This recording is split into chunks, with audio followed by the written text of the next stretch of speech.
It's Friday, August 24th, and I'm your host, Paula Hersey. On today's show, we learn more about terns and sharks at Sandy Neck Beach Park, and as summer at the beaches winds down, fall is in the air at Barnstable Recreation. First, let's start with some news you can use. The Town of Barnstable Department of Public Works Solid Waste Division, in collaboration with the Barnstable County, is holding a household hazardous waste collection at the transfer station, which is located at 45 Flint Street in Marston's Mills. Hazardous waste collections are free to Barnstable residents. Participants must have either a paid household trash sticker or free recycling sticker to participate. Stickers are available during normal business hours at the transfer station, including on the collection day. The hours of the hazardous waste collection are 9 a.m. to 12 p.m. For questions about this project, call P.J. Kelleher at 508-420-2258 or refer to the county's website for household hazardous waste at www.loveyourlocalwater.org. Barnstable Municipal Airport will conduct an in-depth exercise involving safety protocols via a full-scale emergency drill on Wednesday, September 5th at 5 p.m. at two separate locations, the airport grounds and Lewis Bay in Hyannis.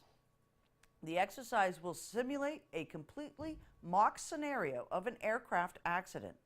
Actual aircraft will not be used in the drill, yet fire departments will be setting training fires and using other simulations to test the airport's emergency response plan. Police, fire, Cape Cod and Falmouth hospitals, U.S. Coast Guard, Federal Aviation Administration, Massachusetts Department of Transportation Aeronautics Division, airlines, American Red Cross, emergency management, and other Cape Cod towns will play a role in the exercise. Volunteers will also be on hand to play the roles of accident victims. As part of the drill, these volunteers will be transported to Cape Cod Hospital for simulated medical care. Additionally, the exercise will consist of a maritime component simulating the rescue of victims from an aircraft in Lewis Bay. The maritime exercise will test the Cape Cod Marine Mutual Aid System, which is comprised of local fire departments, harbor masters, and the United States Coast Guard. Stay tuned next week for our interview with Barnstable Municipal Airport Manager Katie Service and Hyannis Fire Chief Peter Burke on the importance of this drill, the planning, and what the public can expect around the area. It's time to think about heading back to school, and Patty Machado, Director of Barnstable Recreation and Leisure Services, has all the details on after-school programs and the latest on lifeguard and bathhouse staffing at our area beaches.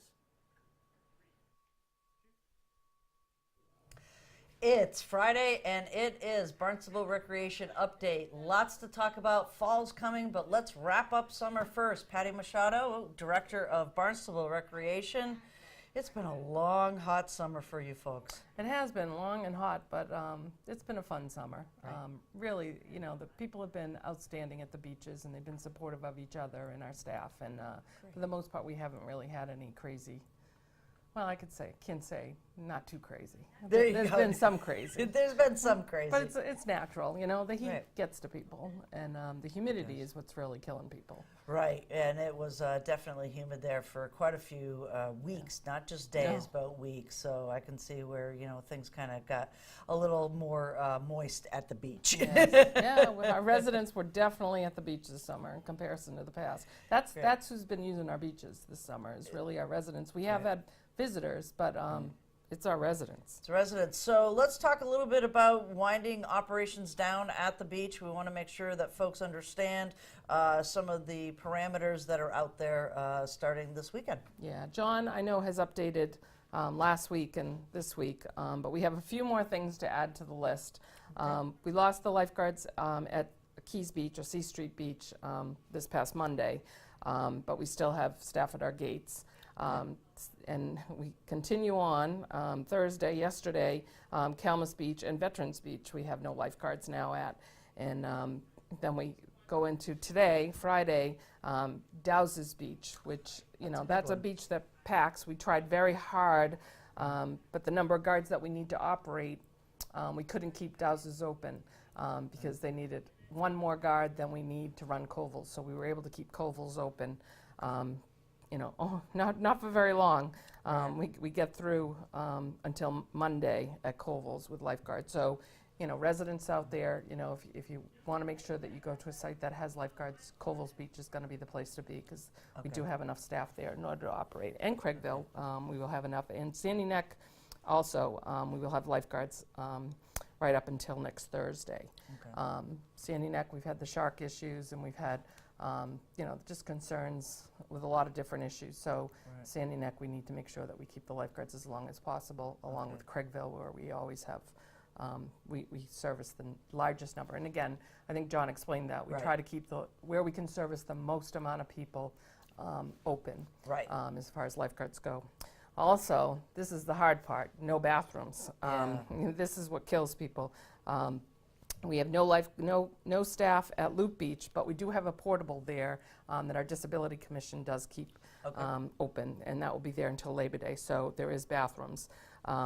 It's just not the bathrooms, the bathhouse. We don't have any at Joshua's Pond, Woquacket Lake, or Millway. So Saturday, Joshua's Pond won't have a bathhouse attendant, and on Monday, the 27th, we lose Woquacket and Millway. So, pick your beach according to what your needs are. Again, we have bathrooms at Craigville. The other sites, the bigger sites, we will have bathrooms. We're doing pretty well, which we haven't in the past. We've had situations that are much more challenging than this, and we're going longer than usual, so I'm kind of psyched to get that far. But that's it right through until Labor Day.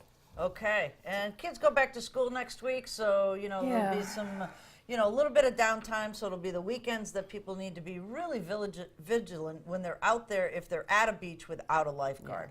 As John said last week, swim with a buddy. Yeah. Oh, don't go to the beach. That's one of the biggest mistakes you can make. We will have our buoys out, so swim inside the designated swim areas so that you know that you're safe as far as boats and any interaction on the outside. And it's easier to keep an eye on people. They're set up for a certain reason. The water is the bottom is easy for walking in comparison to outside those areas. Some of those areas have some heavy drops, so again, just be careful out there and make sure that you're watching out for each other. Our town is, unique for that. We all look out for each other. Right. So kids go back to school next week. That's and shifting gears, right? Yep, we're ready for fall. Ready for fall. I think actually a lot of folks this summer are ready for fall. I'm sure parents are ready for some after-school programming as well. Yeah, I'm sure that they are. So first day of school, you can go into the backpacks the first couple of days of school. The flyers should be, the program brochure for fall will be in their backpacks. Hopefully they pick it up. If not, you don't have to wait till then. My whole thing is, we're supposed to have a couple of days here that you might be able to sit down with your kids and actually go online and look what we have to offer. I mean, we have the everyday, we have the fall programs, flag football and babysitting, archery. We still have the mommy mixers. We have a lot of those programs are still going to be operating as they do every year. We always add a few. We change things around based on what the needs are. Lego robotics is one of the things that fills up the fastest, along with babysitting and archery. Archery's just gotten huge over the last few years after the Olympics. It's great to see kids are really into it again. Oh, they are.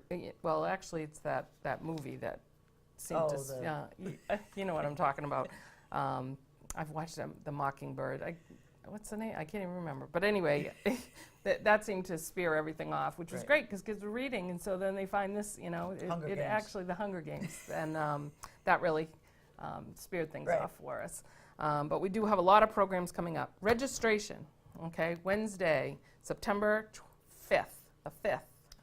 Okay. You can go online or you can come to the youth center. It's going to start, this is a different time, 8:45 is when it will go live.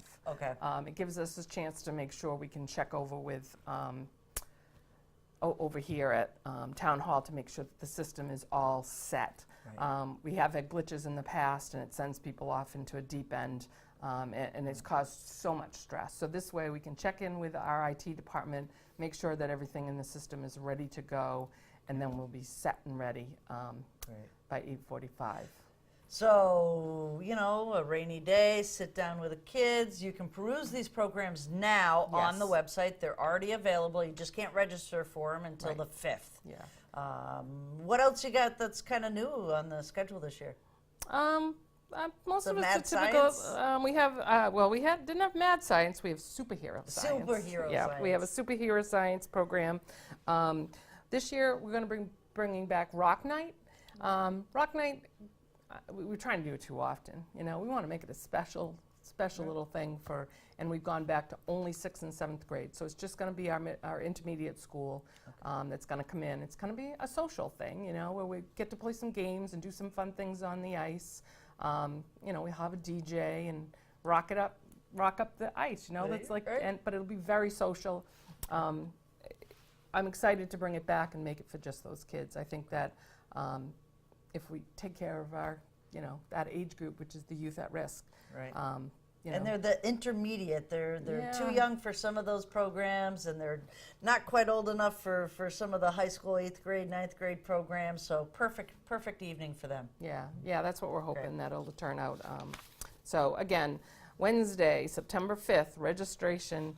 It's real important to try and get in there. If you have never registered before, please go on and get your household set up ahead of time. It makes it a lot quicker. It makes it really snappy, fast. And if you're not sure, we actually have a brochure online that you can actually go in to understand how registration works. Okay. A learn to kind of thing if you're not real techie. And it's pretty simple because I am not techie and I'm able to follow through. So I know it works. Okay. And then this is literally hot off the presses. This is completely. Just saw it announced as an event on Facebook. Screenagers.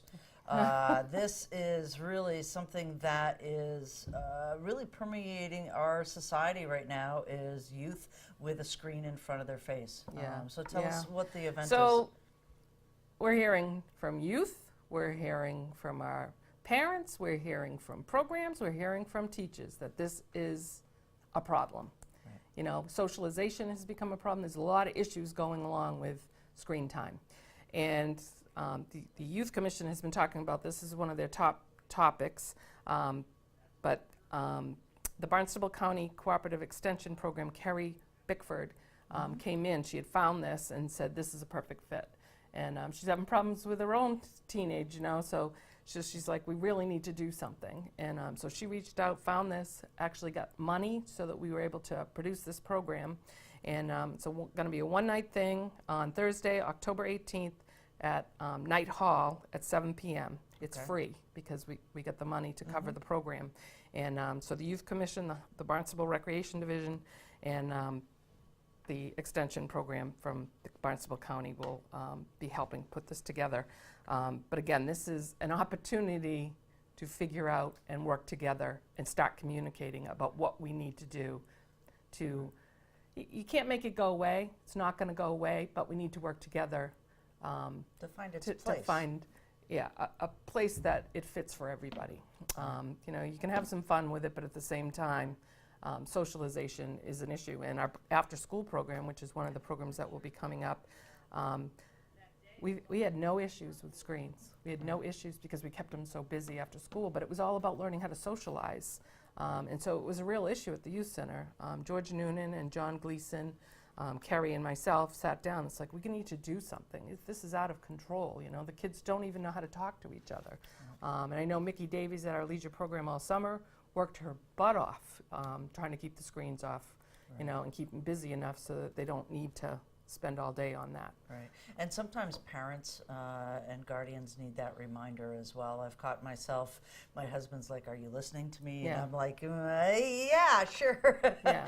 I think we all need something like this program to make sure that we're cognizant of who we're talking to and we're being present in the moment. Yeah, it's changed our society in a lot of ways, but hopefully this will help us all. Even if it's just to start the communication on where we need to go. And our youth will be present. We encourage parents to bring their kids.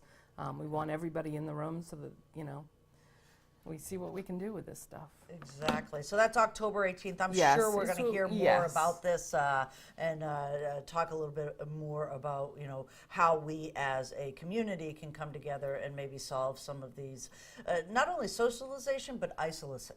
Yes, yeah, you're right. Isolation. Kids tend to be very isolated now with those devices rather than, in a group of gang of kids in the neighborhood. Yeah. So. Well, I was surprised to hear that the impact on education. I was amazed when it's worth just coming to just get the information so you have a clue. I learned a lot just watching the trailer that's out there. So, I really encourage parents, and our youth commission. This has been one of their hot topics for a while, and they've just not been able to find a place to make it work, and this is going to be it. Excellent. Well, thanks so much. Great information. Beaches winding down operations, and then we have obviously our fall programming September 5th. Go look at the catalog now, and have your kid there and make sure that you get the classes that you want. And then Screenagers October 18th. Yes. Great. Thank you. Thanks so much, Patty. Director of Natural Resources and Sandy Neck Beach Park Manager Nina Coleman flew into the studio to talk terns on the beach and sharks. Well, it may be fall in the air, but summer is still at Sandy Neck Beach. With me today, Director of Natural Resources Nina Coleman. How's it going on the beach? It's great, beautiful time of year. It's not so smoking hot, and the bugs have finally, slowed down a bit. So we're getting that late summer crowd out there. It's really lovely. The greenheads are gone? Greenheads are not gone, but they sure are better. Okay. Those things leave welts. I still have scars. Yes, indeed. So it's nesting season again for a particular bird. You've got some information on terns today. Yeah, so we have nesting least terns on Sandy Neck as well as plovers. Those are our two birds that are protected by the Endangered Species Act. So terns are protected under our state, our Massachusetts Endangered Species Act, and they're afforded the same protections when they're nesting and when the chicks are not able to fly that the plovers are. And a lot of people get confused about that, So our plovers have all fledged. They fledged by last weekend. About a week ago we had our last one fly, but we still have tern chicks on the beach. The tern chicks are located about halfway down the open section of beach, so between trails 2 and 4. There's a section of beach that we still can't allow vehicles to drive through unless they are being helped through by a trained professional staff member. Okay, so if they need to get out to that area, they can just come to one of the rangers and request, have them escort them out there. Well, actually, so it's all done through this special Section 10 permit that we've talked about before. Right. That allowed us to deter plovers in the first section of beach, and we also were able to set up an escorting opportunity past terns, but it's very specific. So unfortunately, it's not just like, oh, I want to go out there. It's only when there's a certain number of chicks and only certain times of the day to reduce the impact on the chicks. So we've set up this program. It's all available on our website, the front page of the website. It's only for campers and their associated chase vehicles, because those guys, you bring them out and they stay put. So they'll stay put 3-4 days. Whereas what we call our day trippers, they're just constantly moving back and forth. So that was the user group that's allowed to use this service to get past these terns. And then they have to set up a time, and we bring them out there. And the theory is, not only is it nice to provide this open section of beach to people, and it's this huge expansive open section that's like lovely, lovely, but it also is taking pressure off of the space issue on the other section of beach. So by moving campers away, we're actually creating more area for day trippers. Right. And just a little bit of information on the tern. We won't go so far into all those regulations and things. People see a lot of terns, so they may not understand that they are under a special concern. Right. Some of the population is actually declining. Yeah, so they were put on the Massachusetts list, so not the federal list. Our plovers are federally listed, so that means they're globally rare. Right. There's only a few, pairs, not few, but a few hundred pairs of those guys. But the terns, as you know, are Cape Codders. They're the ones that attack us, right? They nest in colonies. And there's a number of different species of terns, so they're not all least terns. But the least terns, their reproductive rates have been very, very low for many years in a row. So they were put on the mass endangered species list as a species of special concern. In other words, we need to start protecting this species before they become to the point where we're in threatened or endangered territory. Right. And let's talk about danger and threatening is sharks on Sandy Neck. Yes, indeed. Last Friday, the call came in and one was spotted out there. Tell us a little bit about that. Yeah, we had a number of sightings. Some were pretty confirmable, like we knew who had seen them, and we felt like it was very likely that that was a great white sighting. Some were, could have been anything. There's a lot of stuff going on. There's mola molas out there. Birds can look like it. Certainly marine mammals can look like a shark. And basking sharks can very much look like a great white. You really have to know what you're doing to be able to ID those guys. So there was a lot of action off our beach. A lot of news channels up in our parking lot because there was multiple sightings over a number of days of what was likely a great white. I mean, that's where they're supposed to be, right? So there wasn't hundreds of them. There may have been one working that shoreline. Good striper fishing out there. Good striper fishing, right? Indeed. We did. We went into high alert. We kept head staff out on the beach constantly, looking for a sighting. No staff ever did see a shark, but we do clear the water. We do, no matter what, we clear the water if there's a seal sighting. Right. And we did have a number of seal sightings in those 3 or 4 days, and so that's what we did, followed protocol. Okay. Now let's talk about seals a little bit here because there's ways that you can be safe in the water. You don't swim when? So dawn and dusk, I'm told, is when not to swim. We know that the Cape Cod Bay is not where there's a lot of great whites. Certainly there are the odd great white out there. Other parts of the Cape Cod are probably a little bit more, have a lot more great white activity. But certainly dawn and dusk is when they say not to swim, and certainly when there's seals present. So we do, I've been at this for 16 years. I used to see the harbor seals out at Sandy Neck in the winter, the little guys with the pretty little dog face. And I'm seeing a trend of more of the gray seals, the big guys with that big nose. And so they're coming over, and that's likely what's bringing the shark over. It's not a lot of seal, but it's definitely a trend upward. Right. So just be safe. No swimming in early morning or dusk. And don't swim with the seals. Don't swim with the seals, and everybody will be fine. And we'll keep an eye out as well. Okay. And the favorite time of year for me at Sandy Neck is coming up right after Labor Day. Same. Definitely. It's going to be lovely. Excellent. Thanks so much for coming in. All right. Take care. Here's another event on the town green. Quahog Festival 2018 is coming Sunday, August 26th on the Hyannis Town Green. Music, food, and fun with a theme of protecting and learning about Cape Cod's precious environment. Cape Cod Beer will be operating the pop-up beer garden. 11 a.m., Barnstable Police Department K-9 demonstration. Noon to 6, the music lineup.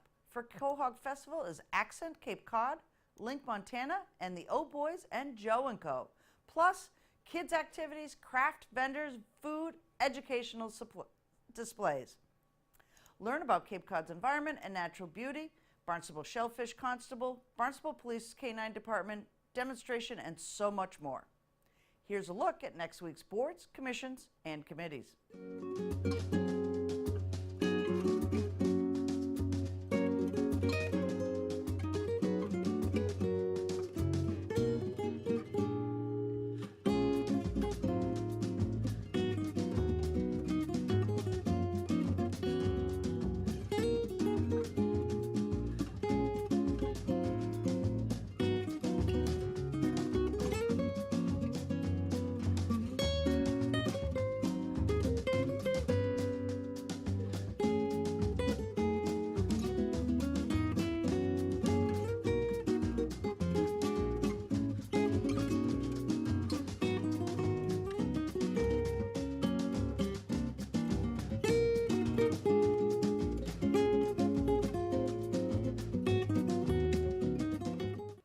comments, suggestions, accolades, connect with us on Facebook, email us, or send us an old-fashioned note by carrier pigeon. Channel 18 works for you. I'm Paula Hersey, and thank you for watching Barnstable Today.